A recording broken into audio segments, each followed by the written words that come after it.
Good evening, everyone, and welcome to this AHDB webinar discussing profit drivers and cost savers in the suckler herd. My name is Sarah Pick and I work in the knowledge exchange team for beef and lamb, and I'm also very passionate about my suckler cows. As I said, tonight's webinar will focus on what makes money in the suckler herd and how can we actually reduce our costs, which I know is a lot easier said than done. We have two fantastic speakers for you tonight. The first is Steven Sandison. Steven is a fellow Nuffield scholar and runs a herd of 100 suckler cows on the Orkneys. Steven's Nuffield topic was looking at what the best suckler farmers are doing, and his travels took him to many European countries as well as to Canada. We will hear more about his study and his findings in a minute or so. Our second speaker for this evening is Carol Davis. Carol works in our farm economics team at AHDB, so does a lot of number crunching on UK suckler herds. She also sits on the International Benchmarking Group, which allows us to look at our performance against other countries, which is very fitting for all the changes going on at the moment. I'm also joined by my colleague Emma Steele. Emma is our Knowledge Exchange Manager in the Midlands region, and she's going to be our question master for this evening.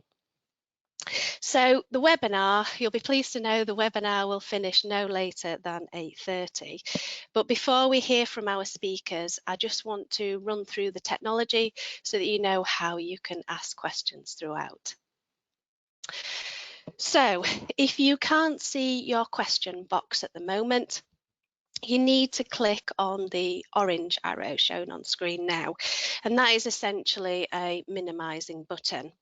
So click on that arrow and that will expand your toolbar options. Then if you click where it says questions and click on the down arrow, next to it you'll be able to see where you can type your question in and then make sure you press send. Emma will then read those questions out to our speakers. We will have regular question breaks throughout the webinar, so please do keep sending your questions in and Emma will make sure she asks them at an appropriate time. And remember, there are no silly questions. So just to check you're all listening and the technology is working, I'm just going to ask my colleague Chloe to pop up a poll. So the poll asks, which of the following has the greatest impact on profitability in the suckler herd? Is it fertility, is it growth rates, or carcass traits? Chloe, if you could tell me when everybody's answered and just read out the answers, that would be great. I will do, Sarah. I'll just give everyone a minute. The votes are coming in quite fast. Brilliant.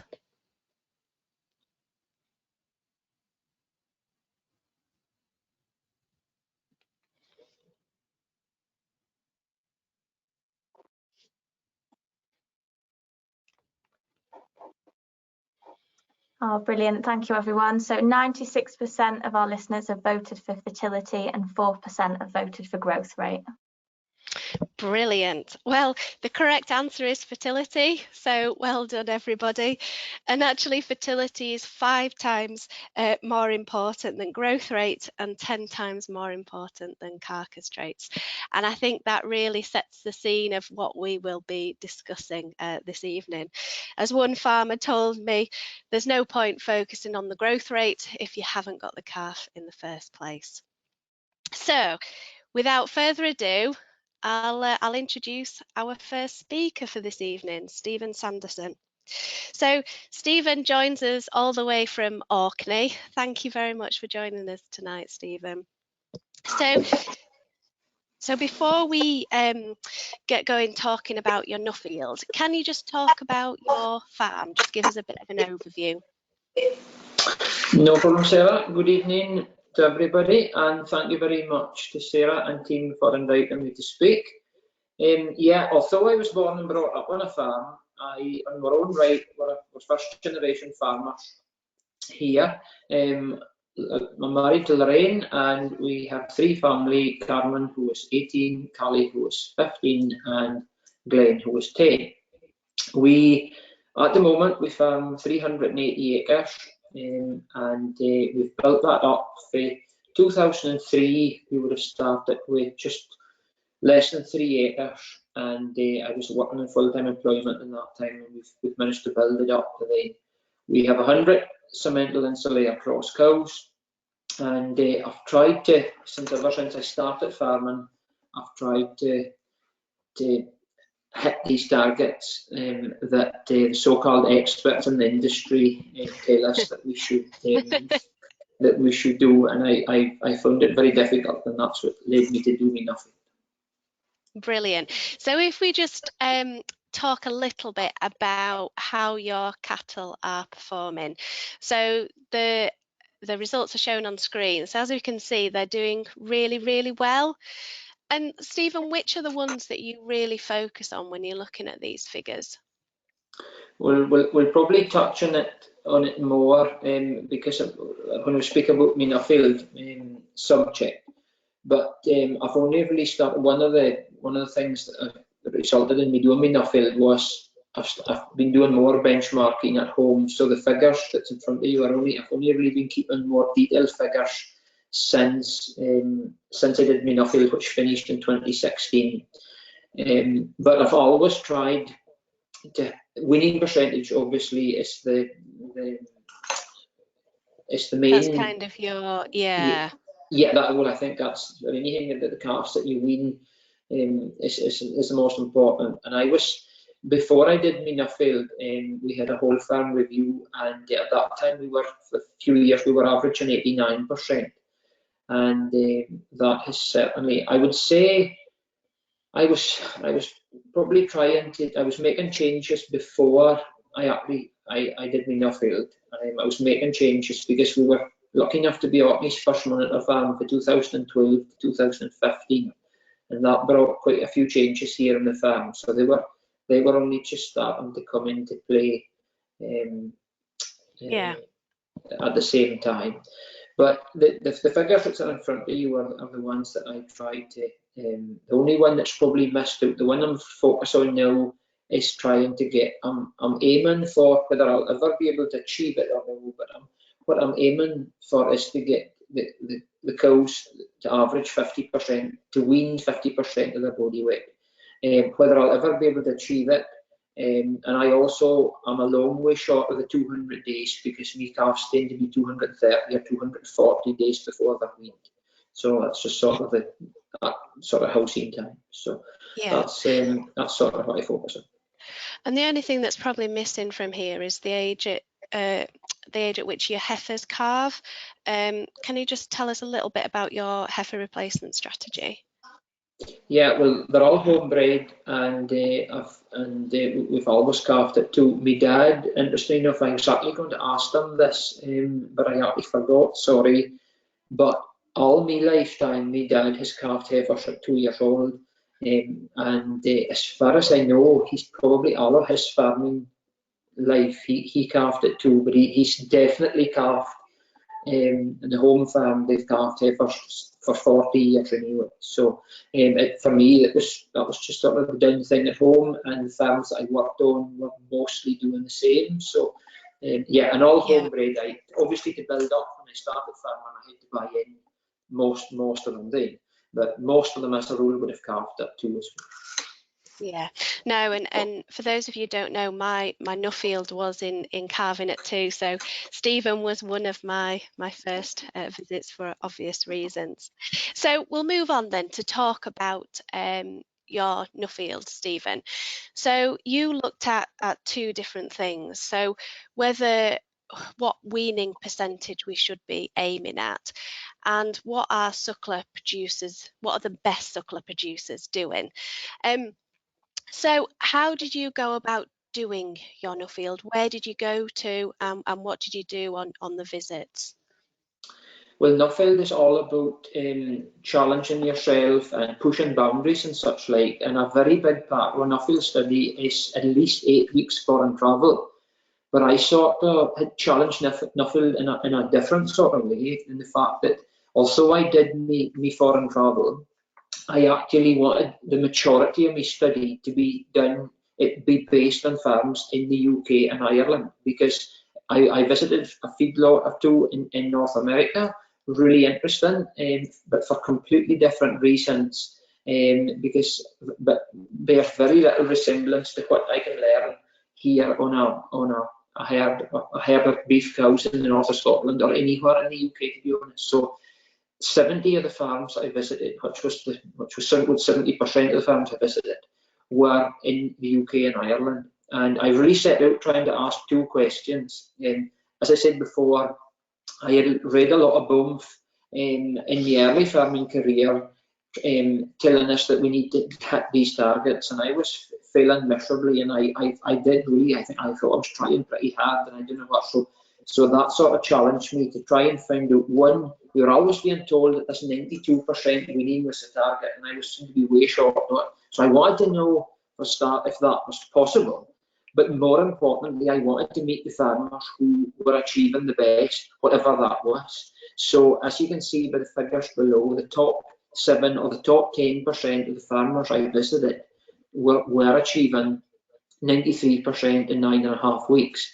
But then the guys that were in the bottom 10% were at 84% at 28 weeks. So spending more than half their life calving cows to produce 9 less calves. But what made that figure all the more alarming was the fact that every single farmer I visited were first-class farmers, and that was the variation within every farmer I visited was recommended by a third party, be that breed societies, be it consultants, be it neighbours, whatever. And there was even one farmer I think that was recommended to me 3 times by 2 different breed societies, and so every one of these farmers were doing a great job, and yet there was still that variation within that. So, but I think that goes as to highlight how big a variation there is across the whole industry. Definitely. And what were some of the management practices that these top 10 farms were doing that you think set them apart and ensured that they were? It was a real worry for me that I was going and doing all this visiting and travelling and asking all these questions, and I was scared of it at some point. I thought, what happens if there's no obvious difference between the farms? But thankfully, I did see a difference, and there was 4 things that stood out. Management obviously covers a lot of things. And obviously management was a good thing, and it's really difficult to pinpoint. But the thing that stood out the most was the breed. Not so much the breed of the cow, but the type of cow became very obvious, and that was a huge factor.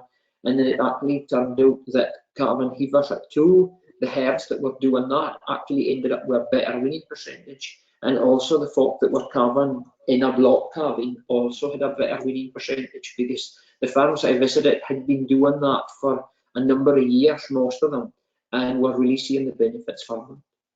Yeah. And was the difference in, for example, those farms that were using EBVs or health, or was there any difference with those sorts of things? Yeah, well, I don't have the figures in front of me, but it's obviously in my report. But what I picked out was the farms that were the high percent. Sorry, there was a list of things I went through to ask folk. Did they feed their cows pre-calving? Did they give them minerals? Did they give them boluses? Did they get post-calving? Just management things. What type of silage they had, even down to what type of drinking. Was it nipple drinkers? Was it bolus? Was it troughs? Just trying to pick up. Did they use a feeder wagon? Just small management things like that I went through. And did they use EBVs? Were the sheep and beef enterprises mixed? That type of thing. And the thing I certainly highlighted in my report, the things that the majority were doing. That was seen as good practice. Yeah, so I think I've of course read your report, and that was what encouraged me to do a Nuffield. And when I look, some of the things that these top 7 producers were doing were 80% of them were using EBVs, 78% are vaccinated for BVD. Like you say, 77% had improved diet post-calving. So it shows all, like you say, all these little management factors that are having a really, really big impact. So if we just go back... Yes, sorry, Sarah, can I just add a wee bit about colostrum? Of because course. I stupidly went into Nuffield, and I thought it was so obvious that giving a calf a good quality, plenty of good quality colostrum before, after the calf's born, within so many hours of the calf being born. I thought that was so obvious that I didn't even bother asking the question. I wrongly assumed that every farmer in the country would think that was good practice. But I only learned about halfway through my travels that not only is there farmers out there who that think it's not that important, but they were willing to stand up in public and say that they don't think it's that important. And that really shocked me, because often many a morning I go out, there's a calf being born, and you stand and you look and you wonder, has that calf sucked? Has it? No. Sometimes you call it right, sometimes you call it wrong, and that's farming. And once you're 4 weeks into the calving, you're tired and such like. And we all have that.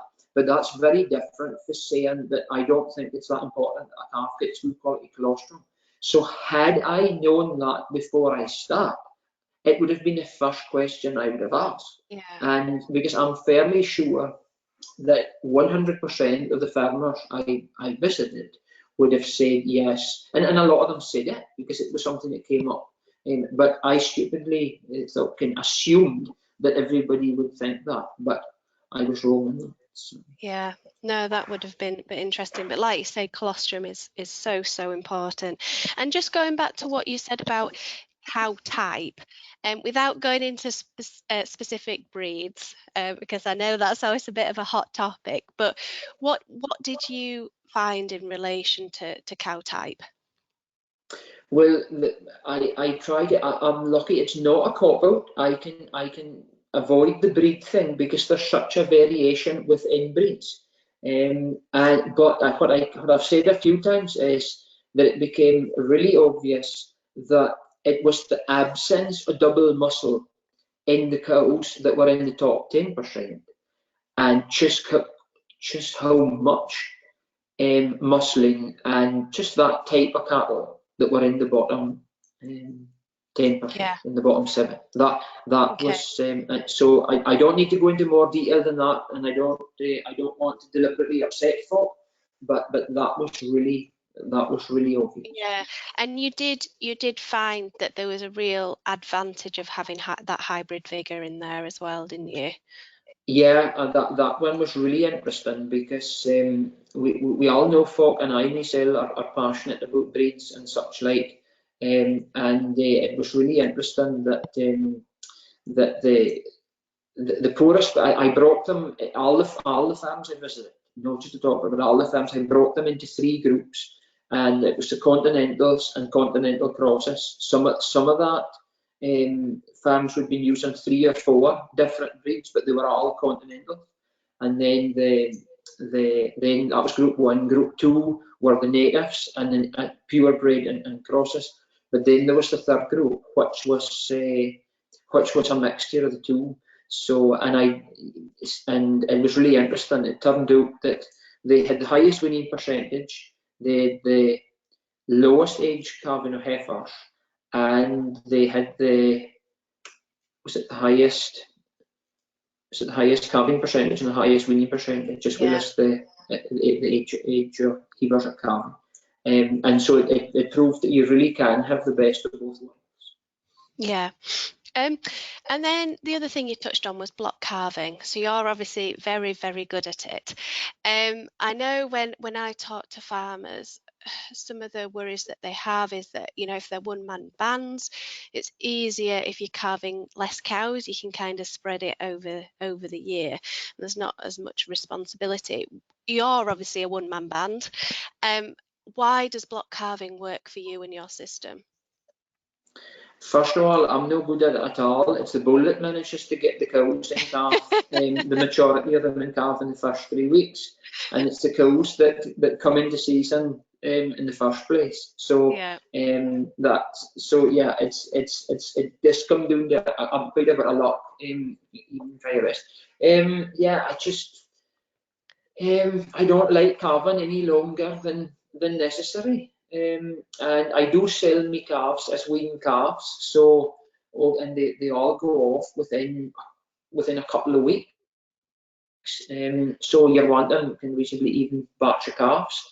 And yeah, I will say I've been very, very lucky in the whole time I've farmed. I've had bull break wounds, but I've never had like 3 out of the 5 in 1 year or that type of thing. Yeah. I would have plenty of bull power as well.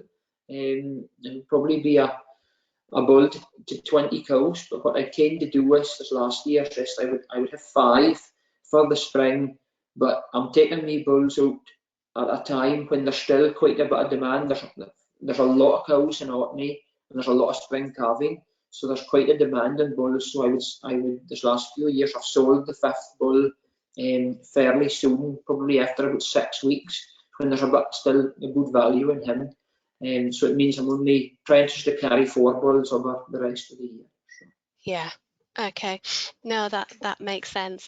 And the other thing that you mentioned, which is obviously a subject very close to my heart, is calving age. So really interesting. You found those herds that were calving at 2 were more profitable and also had an increased weaning percentage. It's interesting that they had an increased weaning percentage. Why do you think that was? I think mainly going back to the type of cow and the absence of muscling in the guys, and that show up in the breeds of cows, because the more native type of cows and the native cross type cows were obviously more fertile, so and they were calving their heifers younger. But what makes that figures there, that bottom figure, the making a profit. My final question, it was really just for a bit of fun, was it's about, if you want to stir up a bit of discussion, it is can beef cows be profitable in the UK without DPS or whatever? And so that was just a final question I put in there. And obviously you can see that the guys that were calving at 2 were almost 2/3 of them said yes. But what was more interesting was the guys at 3. There was a 2 or 3. There was quite a few farmers even in the top 25% of the farmers I visited. There was a few of them had blue-grey or Highland cross cows on a hill system. Yeah. Now they are slow maturing cows, and they can't calve that cows at 2 years old. It's I would imagine their heifers at 14, 15 months would be too small to put a bull over them. So they would calve at 3 for a different reason. And that's the guys, it was a couple of that guys that was in there. They were the 36% that were making the profit. If you take and obviously on a hill system, the cost was very low. You know, if you took them out of that, then sorry, they're in the bottom 7. They were making the profit. The guys for the hill cows, and if you took them out of it, and you were just left then with the guys that were just calving at 3 through choice, and none of them were. They were all working with breeds that could have been calved, that would have been big enough to calve at 2, but chose not to. Yeah, no, so it's really interesting. It really does highlight the importance of calving at 2. So like you say, the 4 things that influence profitability were management. It was your cow type, block calving, and age at first calving.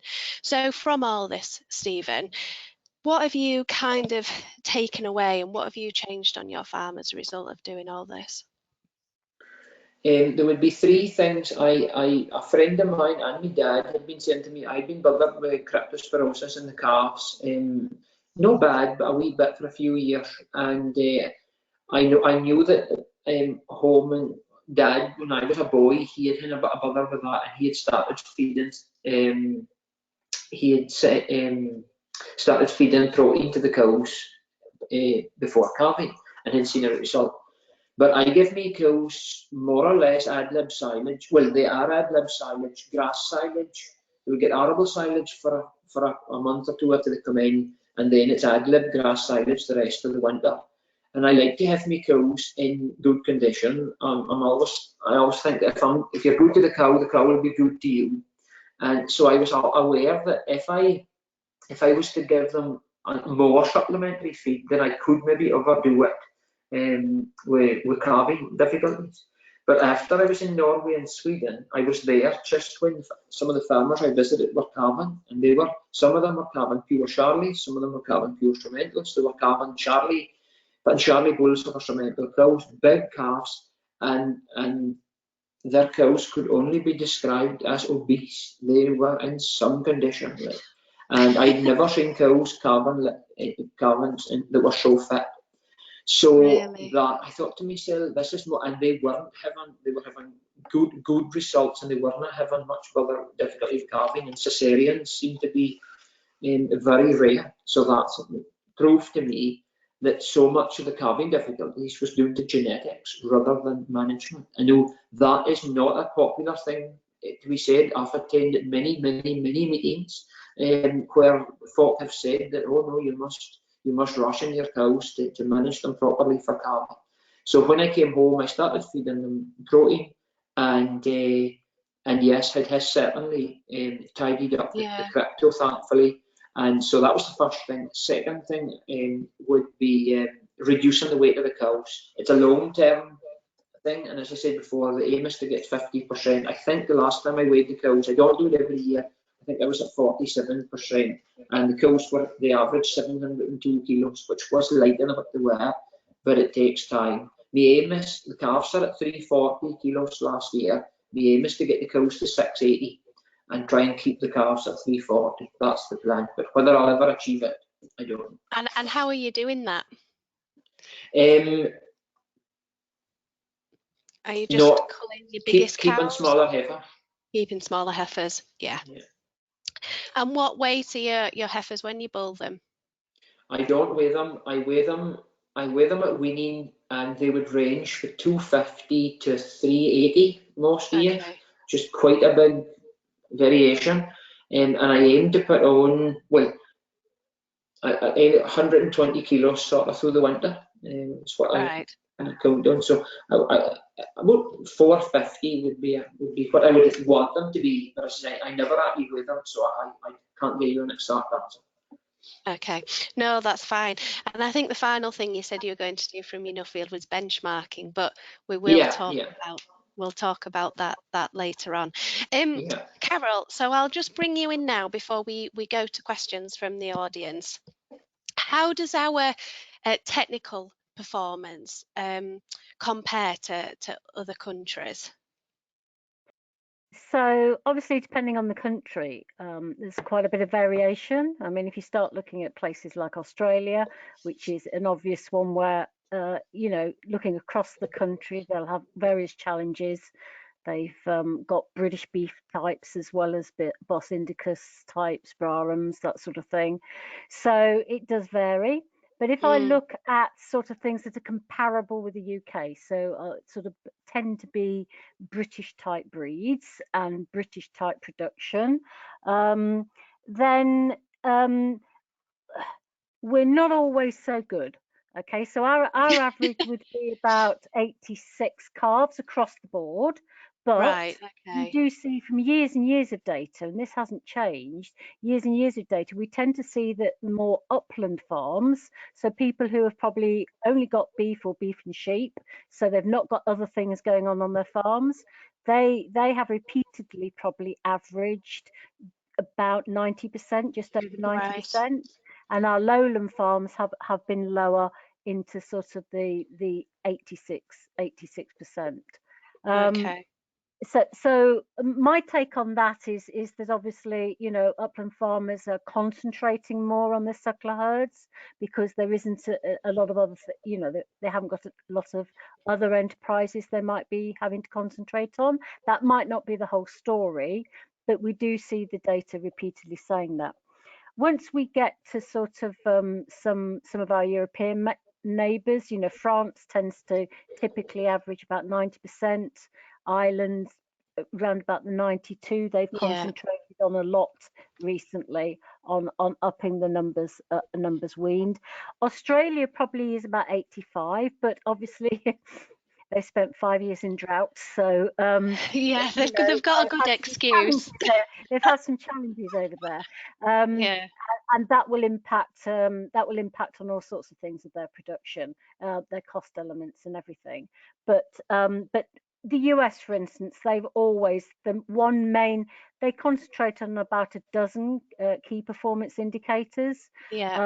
Most of them are financial, but the one physical one in particular is the number of calves weaned per cows to bull, and their typical farms would be about 92%, right. and so they'd be targeting sort of at 94, 95%. Okay. But on average, you'd be looking at them doing about 92.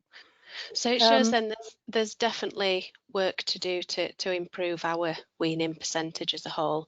And as Steven says, that 92%. There's some room for improvement there. And for a lot of these things, it is tweaking, as Steven has said. It's actually looking all the things. So once you start looking at, say, age at first calving, then you do definitely see a difference. So, you know, in this country, what's interesting is our average tends to be about 30 months. So you've got a number of people who are doing 36 months, and you've got some doing 30, and you've got some doing 24, and people deliberately doing 30. Well, to do that, it means they have to be running an autumn calving herd as well as a spring calving herd. Yes. So the heifers from one go to the other, and vice versa. So that immediately means, although they may be block calving, and they may do it really, really well, and they make it work for their farm, that's great, but it means that you're obviously calving twice a year, and if you're only doing it so that's when you bring your heifers in, perhaps it's something that you probably ought to have a look at, because definitely if you start looking at our competitors, if we exclude the challenging areas of Bos Indicus in Brazil and in areas of Australia where they would be looking, it'll be 36 months plus for age at first calving. You start looking at sort of Canada and the US and the temperate areas of Australia, the norm is 24 months. It's 2 year calving. I know when I did my Nuffield, I set out to find out how we could calve it too, and my first stop was Canada, and I said, you know, this is my project, this is what I'm hoping to achieve, and they looked at me as if I had two heads, and just, well, it's been commonplace here since the 1970s. So absolutely. Yeah. So again, they're very concentrated. The one thing I would say is once you start going to places like, the US, and I've been to Canada as well, and sort of to a certain extent Australia, but particularly the US and Canada, they tend to specialize. So most of their suckler herds won't be keeping the calves beyond weaning. They sell them on. So they will concentrate on their suckler herd, and the aim will be to get calves weaned at about 200 days of age at as big a weight as they can. They've got to be easy calving, so they'll be selecting easy calving bulls, often on EBVs. The cows have to, be able to calve straightforwardly out on a range. They're not being brought into buildings or anything. The majority of herds are kept outside, so you've got no building costs, very little machinery investment. And they're very concentrated on getting as many calves as possible. They've got to get to a good weaning weight, because that's when they make their money. they're then sending them on to other people who will take them through a grower stage, a store stage. It's called abroad, it's called backgrounder, so backgrounding stage.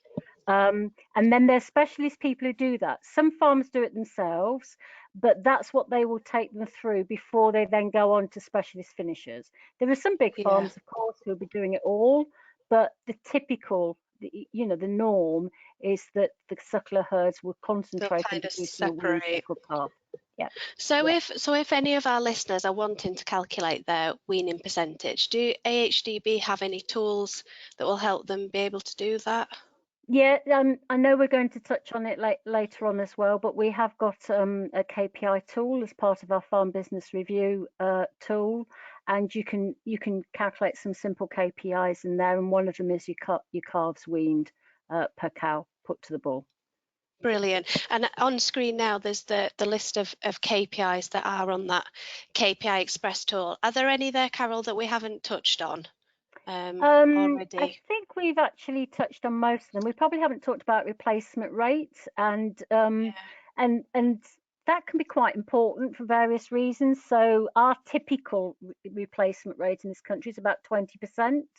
That's quite high compared to a lot of our competitors. So if you took the US and Canada, for instance, you know, you'd be looking at between 13 and 15% maximum, because they would aim to have their cows actually, you know, they'd actually be having selecting their cows for longevity. They're wanting their healthy cows to actually lead longer productive lives, and of course that will lower your replacement cost. In this country, we've got some really good examples of people doing that, whereby they would be selling sometimes they're selling some of their cows on selectively culling from their own herd, but not necessarily going for meat. They're selling them on for further breeding, and that also potentially reduces your replacement cost as well. But definitely, if I look across at what's typical across other countries, then I can't really use Australia, because poor Australia with their drought, they've obviously got quite a high replacement rate at the moment. It's not a good time for them at the moment. Not a good time to measure that, but definitely, you know, even Ireland are lower than 20%. They're aiming down to that 15%. They're sort of at 17. So definitely that's an area. And then the other thing would be, we've got daily live weight gain in there. Herd efficiency, Stephen has actually touched on that. We've got that sort of individual efficiency, weighing the cow and calf at weaning, looking for that 50% of calf weight compared to the actual cow weight.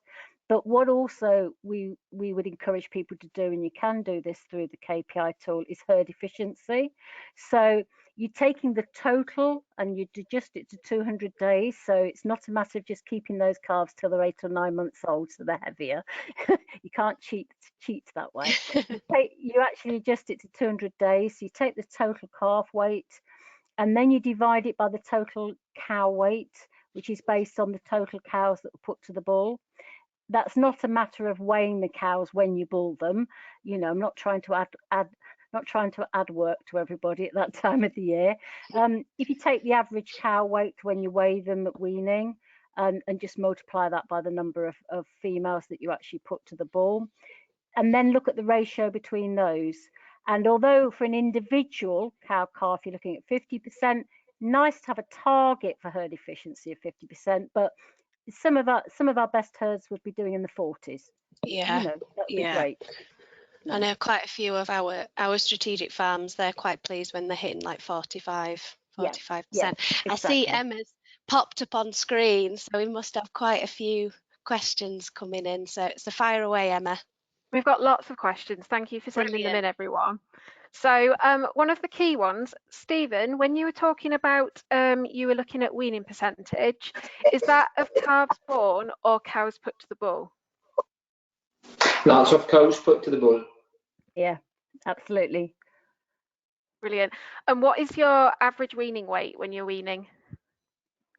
I've been, for a few years, it's been about 3 to 5 kilos.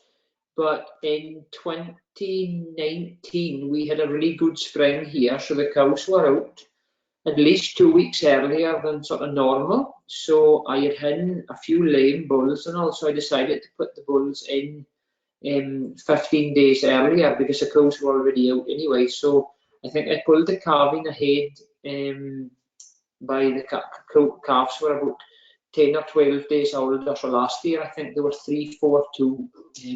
So if I can keep that up, but as I say, that's not at 200 days. That's about 230 or 240 days. Yeah. So can I just add to that, Emma?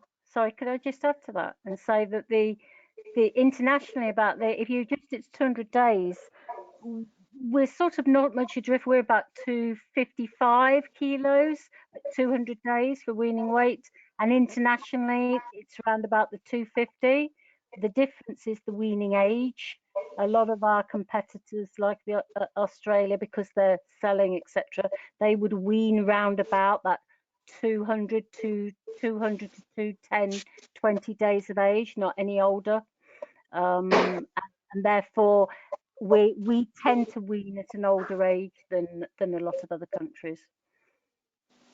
What age roughly are you weaning, Stephen? About 230, 240 days. And then when are you selling them, calves? They get sold at weaning. Okay, fine. So they're, yep. Okay. Do you think with the figures that you had coming through on the KPIs and what you found when you talking with your Nuffield, do you think the age of cow was becoming more of a factor? That's not something really that's not something that I ever went into. I have seen some statistics nationally, like for what the average age of the cow is, and it's anytime you see it, it's pretty alarming. How quick they're actually. It's a question I've asked at a few open days I've been at. The last time I did it, I asked the farmer what the average age of cows, which wasn't really fair on me because I couldn't answer the question either. But all he said was, "Oh, I sold a cow last week that was 16," but that doesn't really, But I think it would shock most of us if we knew the average age of a cow. And coming back onto that a little bit and what you were saying about colostrum, what are your kind of thoughts on the impact of cow age on colostrum quality? I can't say I've really. Okay. I can't really say I've seen much difference. No. Okay. Somebody's made a comment here. Oh, was somebody going to say something? Is that you, Sarah? No. Somebody's made a comment here about batch calving, making cash flows difficult, and also making management of different groups more difficult. What are your kind of thoughts on that? Carol, you're nodding, so I'm guessing you've got an opinion on that one. Yeah, I mean, that's why I said earlier on about people who have got both spring and autumn. I mean, some people have got separate spring and autumn block calving because they want to put heifers to balls at 30 months, but other people have got separate blocks for different reasons, because of the resources on their farm, because of cash flow, because where they may be turning those cows out, and I know people perhaps who are turning out onto some moorland, Dartmoor, that sort of thing, where actually autumn calving cows work quite well because you could just turn the cows out after you wean the calves. So depending on what your individual circumstances are, multi-blocks can work quite well because of cash flow reasons. And that's why it's very important to make a conscious decision yourself on what suits your farm and circumstances. But I agree with Stephen, it's conscious block calving to try and therefore get some consistency, and you get consistent weight weaning and that sort of thing. Whereas if you just go for all year round calving or anything like that, you're actually not able to, I don't believe you can actually spend time tweaking and finessing a system and getting the efficiencies out of a system. I don't know what you think, Stephen. Would you agree with that?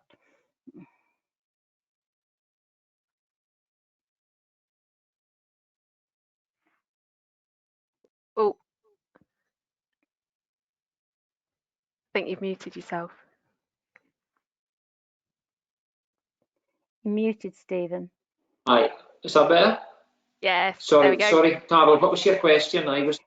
No, I said, would you agree with that? That for some people it might be that multi-blocks work, having a spring and an autumn for either cash flow or for or for all sorts of reasons, because of their grazing land, moorland, or anything. Absolutely. But it has to be a conscious decision, because that's the only way you can make the most efficiencies in your system.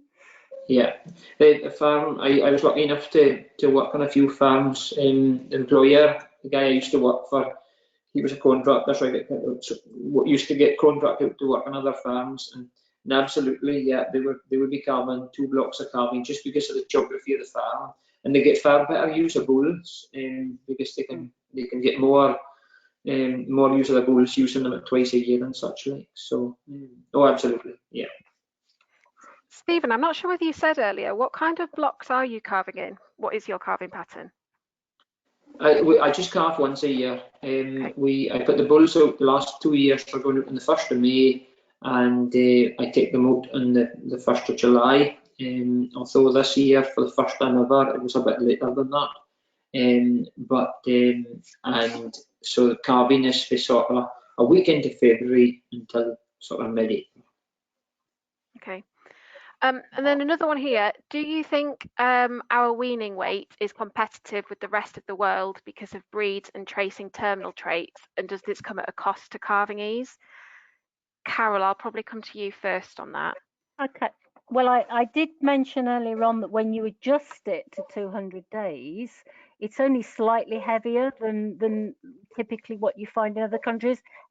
That's typically finding, say, Australia, the US and Canada.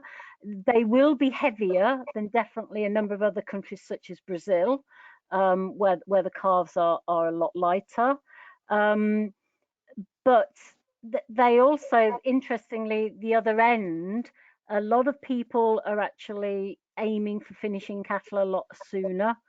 So they've put quite a bit of weight on. They've put that 250 on it sort of as a wean calf, but they'll go on to a backgrounding stage, and then they'll go on to finishing. And the aim normally, whether that's off pasture or whether it's off a yarded system, the aim would be to be finishing in between 16 and 17 months of age, which is, you know, we used to do that many years ago, but it's not it's not the most typical system here now. But the weaning age is the key thing, is that we tend to be a bit older. Could be for all sorts of reasons, but I'm just saying that in a lot of other countries, they've got a shorter period. They're looking after the cow with a calf, get the calf gone at similar weights to us for weight for age, and they're gone then, and they can just concentrate on keeping the suckler cow during the winter, which would tend to be outside. It wouldn't be inside. Okay. And then for Stephen on here as well, it's a bit about genomics, this one. Have you considered, or are you using any genomic testing to try and meet your targets at all? No, it's something I know little or nothing about. I'm pretty old-fashioned when it comes to that type of stuff. I'm sort of back to basics sort of guy, partly because I'm just mean. I don't like spending too much money, but and also because I'm a bit of a dinosaur. So. Was it something any of the people you visited on your Nuffield were looking at all? No, not really. No, that I have ever spoken about with me anyway. No. But are you selecting your bulls on EBVs, Stephen? Not really. No. How interesting. Price is the first thing for me. Because again, when you started farming from scratch, you don't have the luxury or an established business at home, whatever. So you have to sort of cut your cloth to suit. I would look, well, when I'm buying Saler bulls, I would never look at EBVs because the calving's not really an issue anyway. The Simmental bulls I'm buying, I wouldn't want one with a bad calving figure. I have done that in the past and been stung, so I wouldn't do that. But as again, milk's not really an issue. I do buy a few bulls that are folk, and obviously if I'm buying Charlie bulls, I would try to buy one with an above average calving figure.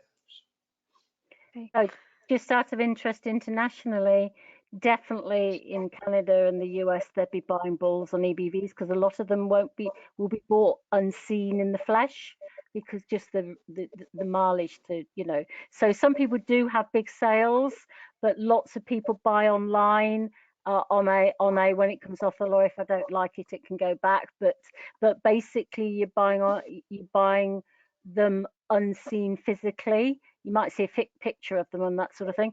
So they tend to use on figures, and the main thing then is ease of carving. You know, depending if you're keeping your own replacements, you'd be selecting for maternal ease as well. But carving ease, definitely if you're using terminal bulls, you know, as far as they're concerned, a dead calf, no calf is just a cost. So the absolute critical thing is a live calf at birth. Yeah, and I'll just have a couple, if Sarah allows me, a couple of last questions, just because they're both related to cow weight. One, Stephen, did you have any comment about cow size in relation to achieving 50% of weaned calf? Sorry, I'll say that again. Any comments about cow size, particularly in the context of achieving 50% of cow weight as weaned calf? Yeah, well, my own aim here is to get, if I can keep my calves at 340 kilos, I would like to get the cow weight down to 680. As I say, I don't know if I'll ever be able to achieve it, but it's good to have something to aim towards. And that was going to be my next question: is what do you think the ideal weight is? So I think I wouldn't possibly answer that for anybody else, but for myself, that's sort of me first. Well, the answer to the question is as light as possible for the cow and as heavy as possible for the calf. That's the but yeah, that's sort of, if I can get my cows to 680 at weaning, that's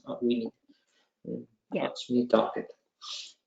Brilliant, thank you. We've still got lots of questions, so I'm sorry if we don't get to everyone's tonight, but I'm just going to pass back to Sarah now. Okay, thanks, Emma.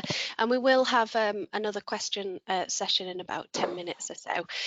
So we've touched on technical performance, but we're now going to move to financial performance, which is always a bit tricky when you're discussing sucklers, as we all know.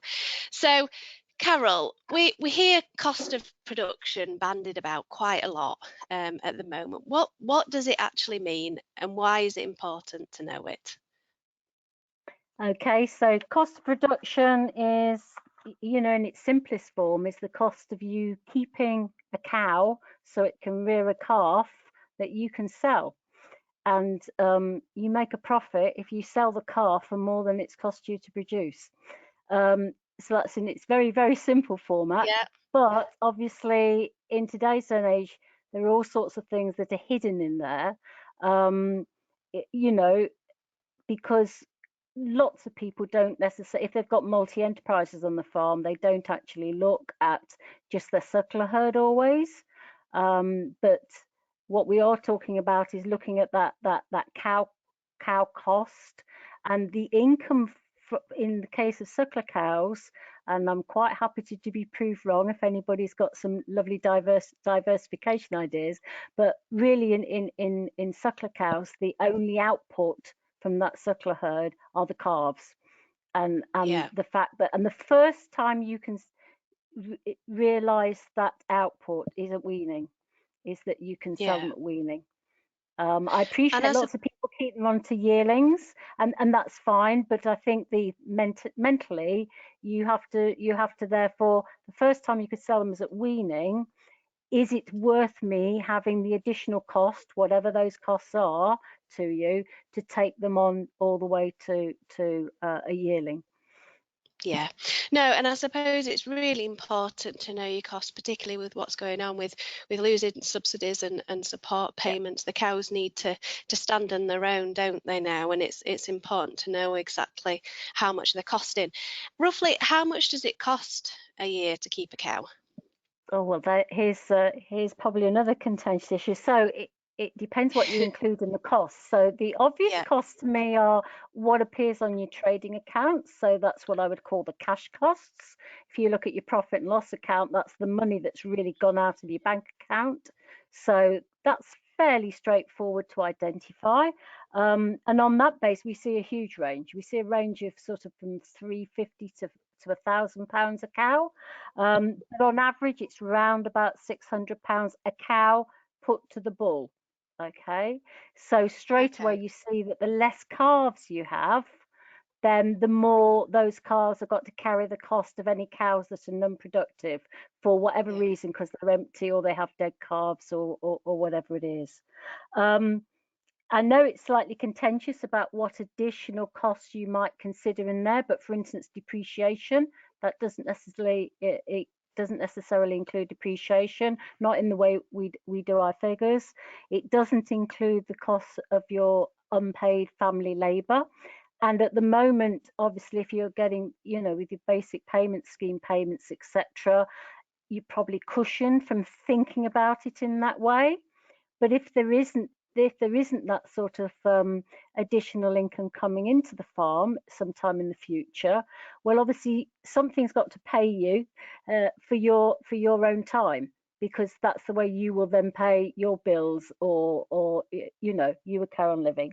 And we would normally include, when we look at full economic costs, we would include a rental value for owned land, and I hasten to immediately say that is based on quality of the land, and it's a long-term rental. It's not short-term keep, you know, the short-term keep type costs. On that basis, you normally end up adding about £250 to £300 per cow on top of that. You can end up doing that, and you start seeing straight away that you know, the value of what the calf is when you're going to sell it. And I did actually look at some figures very quickly. You know, last year we were able, I know we don't sort of publish them because they're quite tricky to get at, but I looked at sort of weaned calves last year, and they were sort of selling for about, I can split it in continental and native, and they were selling for about £2 to £2.25 per kilo, live weight kilo. And so on that basis, if you think that this was this time last year, and some of the continentals are going up to sort of 240 pence per kilo. Well, if I compare that to what the beef price for prime cattle is at the moment, so at the moment, you know, we've got good beef prices, but the live weight, current all prime cattle live weight is about 225 per kilo, per live weight kilo. Okay. So I would tend to use the current price as a sort of a guideline to work out a price for calves. Yeah. So it shows you really need to be getting a calf per cow each year. So you've got no hope, have you? Yeah. So how do we? Again, we've got a lovely graph on screen. Can you just tell us, Carol, what's that showing us? Okay, so this is the 3-year averages for some of the countries that are in the international network. Part of the Agri-Benchmark network is working with countries globally, looking at their cost of production. It means it's standardized on how we collect the information. The countries set up typical farms. So if somebody came to England, where would I take them to show them what a typical farm like? So for the UK, it will include an upland farm up in the north of England. It includes a Yorkshire farm, a lowland Yorkshire farm, and it would include a southwest typical type farm as well. So there's a bit of averaging there about typical, you know, different typical farms. And then what the figures show you, the axes on the left, just to say everything is expressed internationally on a US dollars basis, because that's the international sort of currency. So you have to take account, there's a little bit of currency obviously impact, but the blue box at the bottom is basically cash costs. So the dark blue circle is the suckler returns, which for virtually everybody is usually calves, but in some case, sometimes people are selling some breeding stock, but that is typical, not pedigree herds, they're commercial, you know, but that is typical of them selling on not just animals that were going on for meat, but selling some breeding animals as well. So it includes all their returns on a per 100 kilo live weight basis. So the blue box is the cash costs. So if the blue dot is above where the light blue box is, then they are making a profit on a cash basis. And you can see on that everybody, including us, is basically doing that. Then the net on a typical basis. Then on the the yellow greeny box, that's depreciation. Straight away you can see the difference across the world about how much people are or aren't carrying depreciation. Now that depreciation includes buildings and machinery. Oh, okay. But Yeah. a lot of our buildings are relatively old, but there is an element of buildings in there, but most of it is machinery. And you can see straight away the countries who just don't invest in machinery and or buildings. So Brazil and Australia and Canada just don't use buildings and very little machinery. And so straight away, and Ireland, for instance, tend to use contractors a lot and not own their own machinery. So again, but they would have buildings. So we are particularly, and we know, again, this is from all the figures we know, we tend to be quite heavily invested in quite a lot of machinery. And then the orange box at the top is the non-cash costs. So that's the cost of owned land. If it's typical for rented land, that would be in the blue box. So owned land and the value of family labour. Unsurprisingly, like the rest of the world, loads and loads of suckler herds are run by family farms and family farmers. So a lot of suckler herd production will include family labour, you know, and little paid labour. That's different when you get to a finishing scenario. But in the case of suckler herds, a lot of suckler herds are run by family farms. So you can see on that basis, you know, Brazil, Australia, and Canada in the main, on a 3-year average, have been making money on a full economic basis. Yeah. And what are they doing differently? How are they, particularly Australia and Brazil, how are they managing to keep their costs so low? Well, Brazil, that's the only one in this chart that particularly has Bos indicus, so humpyback cattle, for those who don't know what they're, zebu type cattle. Very low land costs. They would be using pasture, and you know, and therefore, and the rental value of that pasture. They'll be using forage-based systems. The very interesting thing when you go round is I've been to Namibia in Canada and Brazil, and they all have something very much in common. They make very, very good use of their cheapest feed, which is forage. And it's grass forage. And even if you go to somewhere like Namibia, it wouldn't be green grass like here. It'll be rather brown looking, but they're all paddock grazing. They're all doing rotational paddock grazing. And I realise that there's all sorts of, you know, interest at the moment about what that rotational can look like, putting on mobs in small areas, moving them off and giving it a lot of rest to, you know, rotating. But even in Colombia, the establishment of silvopastures, which is trees with grass and shrubs underneath, they've increased their output 5-fold from doing that. Still based on this careful management of rotational grazing, so that you're making the best use of your cheapest feed source. And so they won't then be, and then as I've already said, no housing.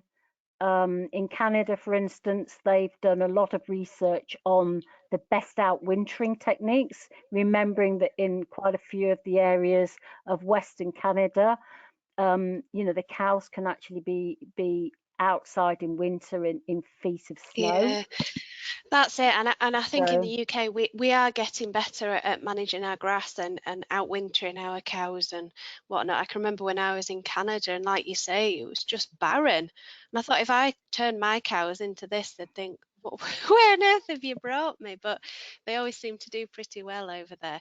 Emma, do you have a question relating to this? Yeah, I've just got a few questions very specific to this slide, Carol.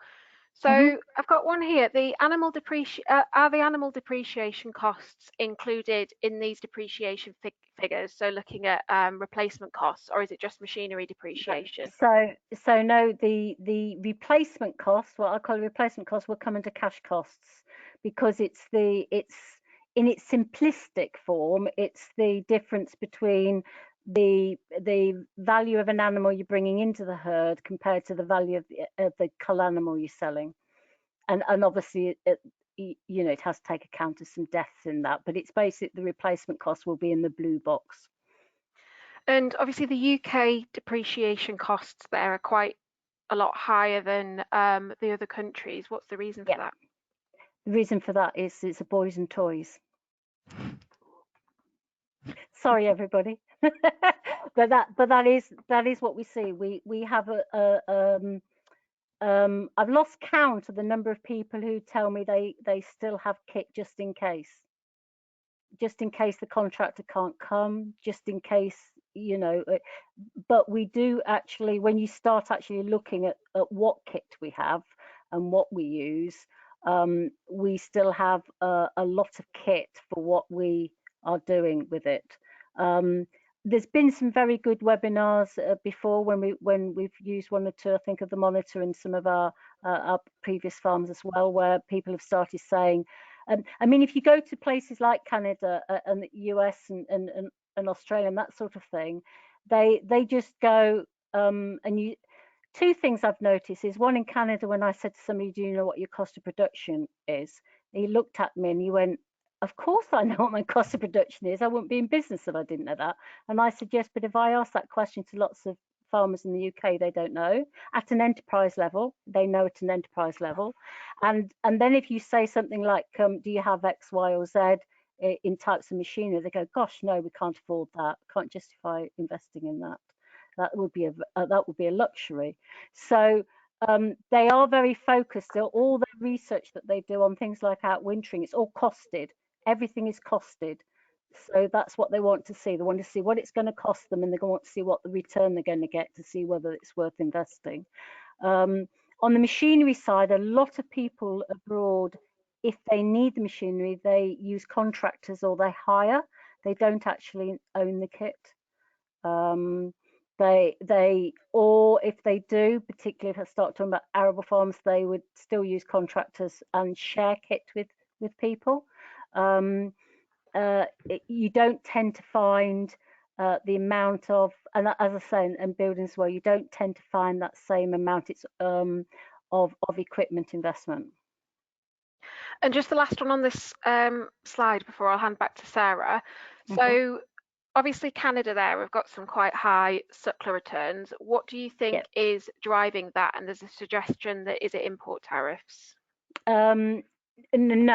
So remembering this is weaned calves going out. So what would tend to partly be driving that, so remembering this is a 3-year average, is that sometimes this is a lot of Suckler herds are in the western area of Canada, so Alberta, Saskatchewan, around there, where they border. A lot of Suckler herds also border onto the American border, and there's quite a huge trade of suckle calves that go across the border to the US. So there's quite a bit of supply and demand on that, on going across. Also, a lot of the calves in parts of Canada go into yarded systems for finishing. And that can be very, very competitive, because what they're using is they're using byproducts from the grain. And so a lot of there's some big areas where grain farmers own yarded systems, and it's an option for them that if the grain market is not giving a good return, they use the grain to bring in cattle, and then they put the grain through cattle and through digestates, etc. They're selling the ethanol, etc. And then they're putting the digestates and they're putting the byproducts through cattle. So it's a way of adding value to their grain, and it's a way of also giving them options rather than having to, if they don't think the grain. So that can all influence what is happening for the weaned calf market. Okay, thanks, Carol. Sarah, I will disappear and leave you to it. Brilliant. Thanks, Emma. And we will have some more questions towards the end. So, Stephen, I will come back to you now. So, on the screen that you can see now, you're quite open and honest about your finances, and this shows your variable costs for the last 5 years. What do you kind of learn from this, and where are you really focusing efforts to try and reduce that cost of production? And I suppose you're aiming to get them down by whatever means possible. Contracting has been something that I have managed to get down.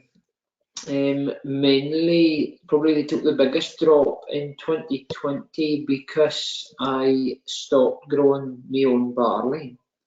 I've also, over the years since I've building the business up, I've been hiring a digger in, digger and man, quite a lot, digging drains, doing building work and that type of thing. There would be 1,000 or 2 every year and that type of thing. So as the business gets more established, there's less need for that. But I've just bought another block of land within the last year, so that's going to go way up this year again. Unfortunately, because I've been putting in roads and such like, and there's a lot of ditches to be done.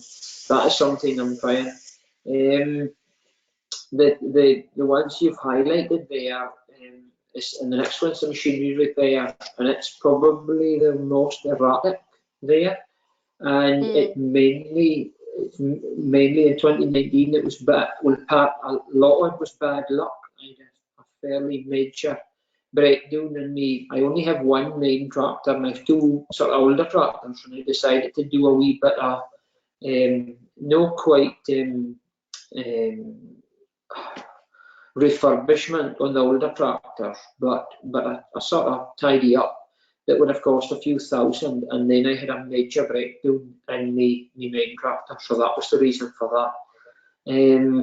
It was just bad luck. It happens, doesn't it? Yeah. And the other one you've highlighted is freight, and obviously living where I do, we are all the stock that are reared in Orkney leave Orkney in one way or another. And for about 11 years, I sold my calves privately here on the islands. But for different reasons, that came to an end sort of about 4 or 5 years ago. So that's why that figure there has gone for almost zero up to over 1,000, between 1,000 and 2,000 pound. And that is just the freight we're putting on some of the calves away to Aberdeenshire. So this is based on about 100 cows, isn't it? Yeah. So the other thing I need to add is that we do have a small and growing flock of sheep. So in the last year, there will be some of there's a small increase in the feed, and that will probably be due to the sheep. Obviously, feed prices fluctuate, but there would be a few because we do have a few more sheep and such things. Yeah. Okay. So do you know roughly how much it costs you to keep a cow? And it's not something I spend much time on, but as I said to you the other night, if you wanted to be really crude about it, I would take the average price I get from my calves, which over the last 5 to 10 years has been about £700 back and forth. Last year they were £803 with the calves I sold at weaning. And if I then go back and take me single farm payment of total subsidies, and if I subtract that figure from my net profit, and if that figure is plus or minus, in this last year I had a few years that was a plus figure, but in recent years with the price of cattle being down, that figure has been minus some years.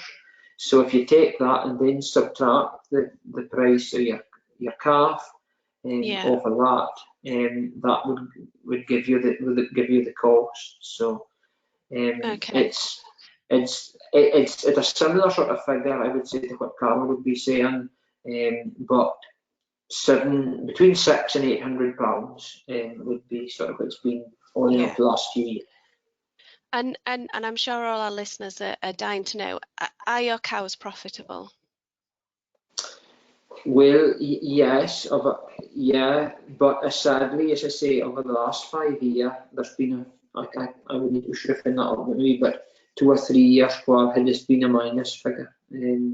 So, yeah.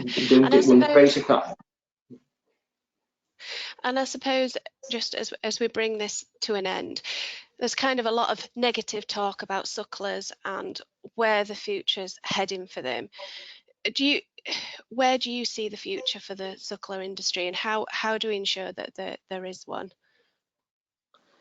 Well, I personally think that the industry has a bright future.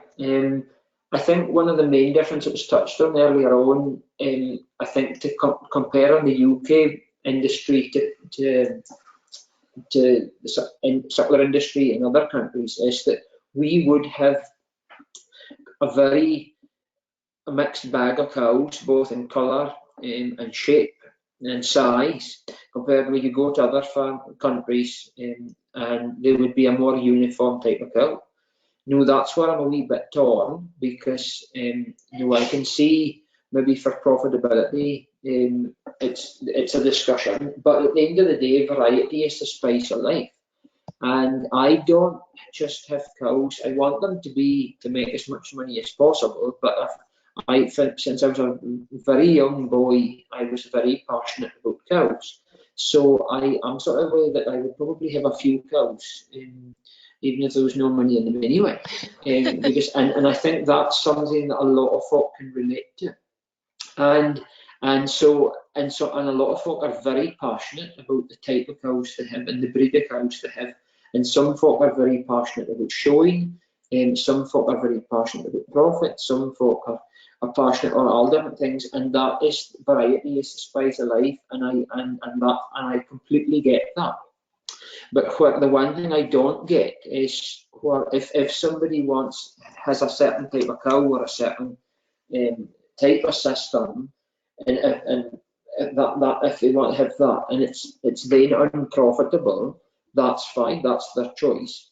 But don't complain that cows as an industry aren't profitable.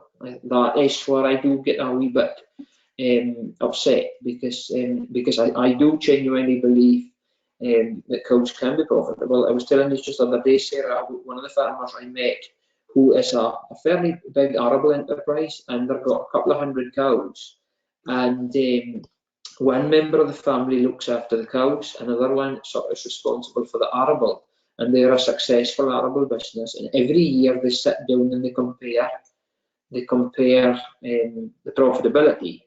And I know when I spoke to him a few years ago, for the last 5 or 6 years before that, the cows had made more money than arable. So cows can make money if we really want them to. Yeah, no, you're definitely right, and I think that's a nice way to end. Thank you very much, Stephen. Carol, was there something you just wanted to say there?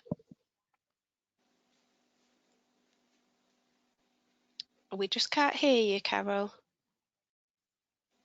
I think your sound must have gone. Has it come back? No.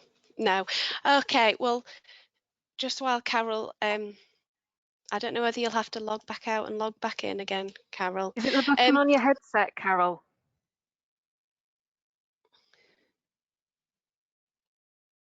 No. Okay, well, I think that was a lovely way to end, Stephen. Sorry, you're back, Carol. Yeah, I've been muted by.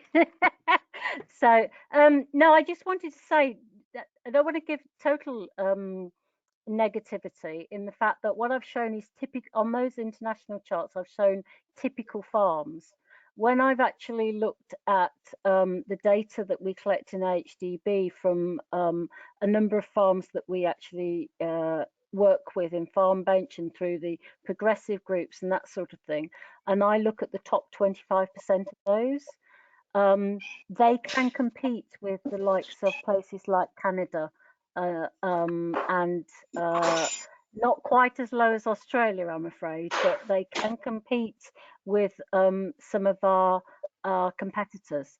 And the key areas in that is the control of what we would call the overhead costs, the fixed costs, and making better use of, and they're making better use of grassland. So all the things we've been talking about are the key things that actually those top 25% are doing, that actually mean that they are making their sucklerhood successful. Yeah, like you say, it's fertility, it's age at first calving, and it's that management. It's getting most out of your grassland and trying to keep your costs down, including those fancy tractors, unfortunately. Emma, do you have some final questions? Yeah, for Stephen mostly, there's a few questions about creep feeding. So I'll just try and lump 2 or 3 questions into one. So the first is, are you creep feeding? And then how many of your top 10 farms that you went to, how many of them were creep feeding compared to the bottom ones? So that's kind of the first half of the question. Well, wait, no, I don't creep feed. And oh, that's annoying. I can't, without going back and looking at the results, I can't remember. Would that be in your report? I would be. Yeah, I knew some of them definitely weren't. I know that. And I would stab a guess that probably the majority weren't. But I can't give you that figure, sorry, without going back and looking at the results. No, that's fine. And then when we're looking at target growth rates and weaning weights, do you think we should be adjusting the targets for creep fed and grass or milk only stock? Carol, go on, you're dying. Sorry, say that again. So should we be adjusting for creep feeding? Right. Well, there's an assumption there that creep feeding is always going to put more weight on the calf, and that's what I would challenge. Because a good milking cow on good grass, can you compare that to a creep fed system on poor grass? So I'll stick my pennyworth in here. On the one hand, I know in Ireland, they through Cheggers, they do a lot of these sort of measurements, and they do 200-day weights looking at the kilos per calf, and they will take weight off if you creep fed. And there's a formula that they take off 1 kilo, I think it is, for every 5 kilos of creep feed that's given per calf. So they will adjust the weight for in those targets, in those KPIs, if you creep fed. As a generality for creep feeding, I would agree with Stephen that if you look around the world, no, they don't creep feed. It's done off grass and the cow. However, I do think there's probably you would have to ask the question of why you're creep feeding. So if there are people who will be taking those wean calves, putting them straight into yards, will be putting them onto some sort of diet that includes some sort of concentrate, and they will be taking them through, pushing them hard, and they'll be finishing them at 14 months of age. And if they're doing that, then obviously introducing some creep so that the calf gets acclimatized and gets used to, and its rumen gets used to handling concentrate, then there's a very good reason for doing it, because you're introducing them to the diet they're going to get when you wean them. So I think it's a question of you asking, if you are creep feeding, or if you are thinking of creep feeding, why are you doing it? Okay. And then I know we've got a little bit to cover before we finish, just a little bit. So I'm going to make this the last question, well, 2 of the last questions. Thank you for the amount of people that have asked questions tonight. We've had lots coming in. But just on calving at 2, Stephen, is there a minimum weight that you've got for bulling your heifers to calve at 2? No, but there would sort of be a minimum at weaning. I try not to keep anything under 250 kilos at weaning.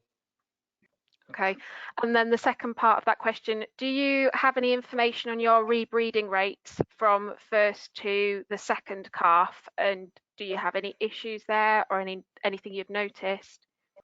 No, I can't give you numbers, but I certainly haven't had much problems with second calvers going back and calving. It's no a bigger percentage than the mature bulls. No. And do you manage those first calvers any differently, or calve them I earlier? don't. Or No, they all just run together. Okay, brilliant. Can I make one point there on the heifers? Normally, I suppose we would talk about 60-65% of the heifers at bulling need to be 60-65% of the mature size of whatever the cows are that you're running. You know, so it would be if you've got little cows, obviously it's different than if you've got big cows. And I suppose the way to get the calves as big as possible anyway, you know, age at first calving, early puberty is heritable. So you select your replacements always from your breeding females who are calving first. They've also got the most opportunity of growing the best and getting bigger than other animals. So it's a win-win all round, really. Yeah. I'm going to leave it there and pass back to Sarah, but thank you for everybody for your questions. We've had loads tonight, so thank you. No, that's really good. Thank you ever so much. And Stephen, just one final last question. This farmer is desperate to know. He's even texted me. Do you know how much profit roughly you make per cow per year? Well, or what would you be pleased with? Is that including sub or without sub? The answer is I can't give you an answer without going through my accounts. Right now, I don't have the figure at hand. Sorry. No, but that's during fine. the monitor farm, it was I think it ranged for between 50 to 200 pounds a cow. We were making above sub. But that's quite a few years ago now, and I wouldn't want to hold me to that without going back and looking at the accounts. But yeah, that figure wouldn't be relevant. Yeah, no, thank you very much, Stephen. Thank you. So it's my job just to wrap up. So we're done for 8:30. Carol, can I just bring you back in? We've talked about a lot of KPIs tonight, including the technical performance, such as your weaning percentage, and also financial, such as your cost of production. How can farmers find out more and calculate these KPIs? Okay, well, AHDB's actually developed a tool, the Farm Business Review tool, which there's a picture sort of the home page on the slide here that you can go to and sign in and register, and that has sort of 3 sub tools underneath it. One's a BPS impact calculator, so you put in what your basic payment scheme receipts are, and then it will show you visually and give you the numbers of how that will be reducing over the next few years. Then there's a business resilience assessment, which allows you to actually really easy to do. You click on various things and it actually gives you a summary at the end, which sort of probably indicates what you probably are very good at the moment and what you might want to think about looking at as far as your whole business is concerned, and some of your risk management in there. And then we've got the KPI Express calculator, which has got some nice, straightforward, simple KPIs in there. Some of those things that we've already covered earlier on when we put up that KPI list, so calves, wean per cow, etc. And you can go in and calculate those. and you can print off the results, and it also gives you some targets in there, so it sort of shows you whether how well you're performing, and it signposts you off to other information as well that you might find helpful. Most of this is you can just go in and use it, but it's also being offered as part of the DEFRA Resilience Fund work. So DEFRA are actually providing quite a bit of money for the industry to do some resilience work, to look at their businesses, to prepare them for the reduction of subsidies. And you can sign up, if you want to sign up for the Resilience Fund through AHDB, you can get the help of a consultant to take you through the process, help you produce an action plan, and then potentially going further and doing in-depth work, looking at your agribusiness, doing an agribusiness appraisal with a one-to-one consultant, or a carbon assessment, or in fact taking part in Farm Bench and doing enterprise in-depth analysis and comparing with others on that basis. Brilliant. Thank you very much, Carol. So as we've discussed tonight, we've got a huge amount of tools and resources available on the website. This webinar is part of a larger campaign called Maternal Matters, which is hoping to highlight the importance of fertility and heifer management in the suckler herd. We have put together a web page on the website where it details lots more information about improving fertility and calving at 2. So please go check it out. The website is there on the slide now. We also have a number of manuals, including breeding, selecting and managing beef replacement heifers, and also assessing the business for better returns, amongst many, many more. This webinar has also been recorded and will be posted on our YouTube channel as well. Finally, for those of you who are itching to get back out on farm, we do have a number of on-farm events this autumn. These are the ones just in October, but we do have on-farm events in November and December as well. Please do go on the website and register there. So finally, I'd just like to thank our speakers for this evening. Thank you so much to Steven for being so open and honest tonight, and for sharing the results of your Nuffield. It really has been interesting and given us plenty of food for thought. And thank you very much to Carol as well. Your insight into global production and finances is really, really important. Also, thank you to my colleague Emma for assisting me tonight, ensuring that your questions were answered, and also to Chloe, who's working behind the scenes to ensure there was no technical glitches this evening. Finally, a big thank you to all of you for listening. I really hope you've enjoyed the conversation, and thank you so much for sending in all your questions. It really does make the webinar. So when this webinar ends, you will be taken to a survey. So please, if you have the time, please fill that in. We really, really do appreciate your feedback, and it helps us tailor these sorts of events. So thank you again, and enjoy the rest of your evening.